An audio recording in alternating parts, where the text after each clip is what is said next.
Olha, teve uma pessoa que ela demorava demais. Eu vou chamar ela de Carlinhos. O Carlinhos, quando ele ia fazer as provas de matemática dele, ele demorava demais nas questões. Primeiro, não dava tempo dele ver tudo. Ele não conseguia entender as questões de primeira, ele tinha que ler uma, duas ou três vezes. O que acontecia? No final das provas, quando ele ia lá, ele não dava tempo dele fazer as provas inteiras, não dava tempo dele pegar, ele deixava várias questões em branco por isso, ou chutava várias questões, porque ele era uma pessoa que tinha deficiência na interpretação de questões. Ele tinha dificuldade nesse entendimento. E isso fez com que ele tivesse que fazer a prova do Enem mais que uma vez, só por causa dessa deficiência. E aí, o que ele tinha que fazer? O que ele precisava? O que precisava para ser aprovado? O que ele precisava para tirar mais de 700 pontos na prova de matemática do Enem? O que ele estava precisando, o que ele precisaria fazer era um método adequado para interpretar aquelas questões. E é justamente isso que eu vou te dar aqui hoje. Eu vou te dar um método adequado para você conseguir interpretar as questões do Enem, para você ter um diferencial em relação aos seus concorrentes, tá? Porque o que acontece? A maioria das pessoas, ela está alienada, tá? Como assim alienada? Ela vem de um ensino tradicional, assim como eu vim, assim como provavelmente você veio, e lá ela estava acostumada com um determinado estilo de aprendizado, vamos colocar assim. Só que acontece, aquilo nunca foi eficiente para ela. São pessoas que sempre tiveram dificuldades em matemática. Assim como eu também já tive minhas dificuldades em matemática.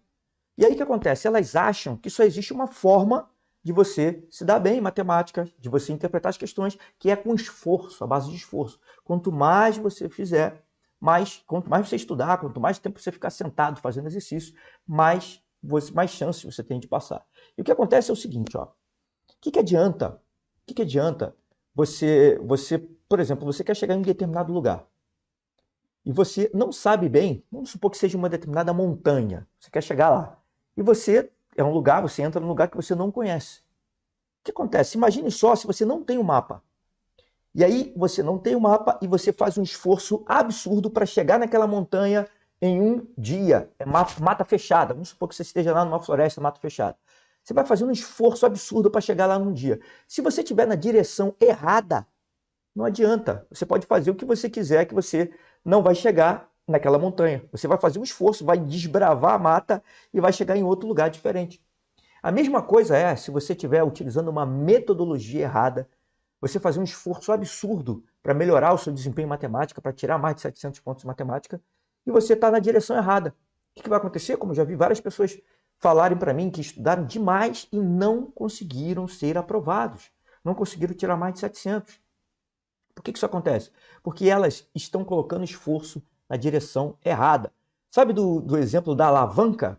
Né? Um dos maiores inventos da humanidade, né? A alavanca. Você queria levantar uma pedra, os nossos antepassados lá, o pessoal ia na raça ali, né? Tentando levantar a pedra na mão ali, o cara tinha que ser fortão.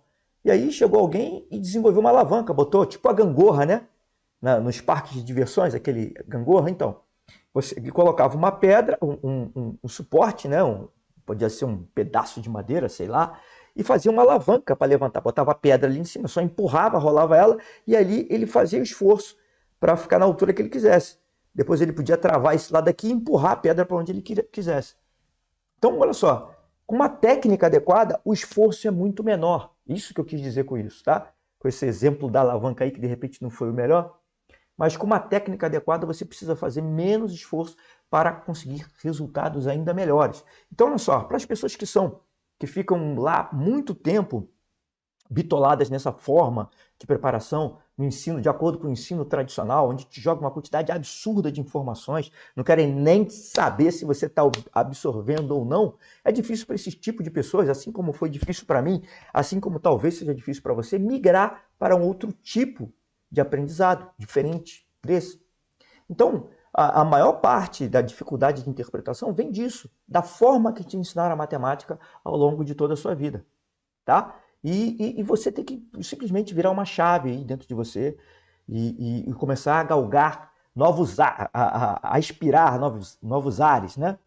E o que acontece também, como eu já falei aqui antes, é que quando você está no ensino tradicional, lá eles te preparam para um vestibular genérico.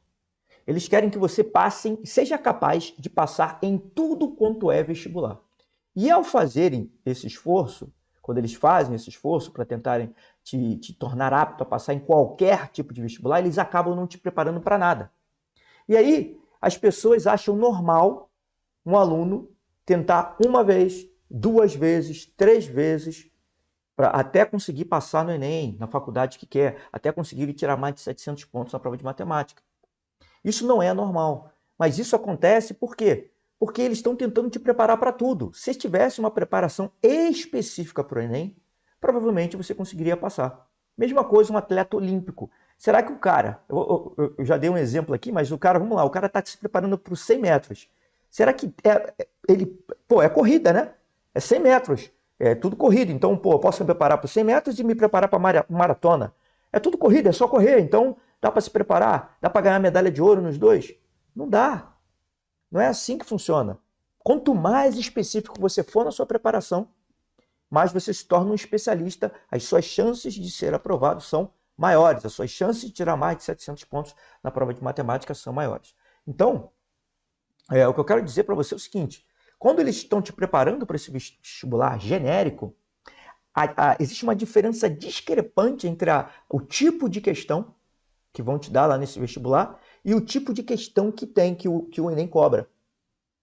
A diferença entre esses dois tipos de questões é muito grande. Então, por mais que você pense, tinha um aluno meu, inclusive, que ele pegava questões de vestibulares mais difíceis que o IME. Que o IME não, que o Enem. Que ele pegava, na verdade, questões do IME, né? Questões do IME e do ITA, Instituto Militar de Engenharia, Instituto Tecnológico da Aeronáutica. E de outras provas militares também. Ele fazia aquelas questões achando que pelo fato dele estar se preparando com questões teoricamente mais difíceis que o Enem, ele já estaria necessariamente se preparando para o Enem. E sabe o que aconteceu? Quando ele começou a pegar as questões do Enem, ele não conseguia resolver, olha só que doideira. Então, olha só, se ele tivesse sido específico desde o início, pego as questões do Enem, seria muito mais fácil para ele melhorar significativamente o desempenho, o nível de desempenho dele, tá?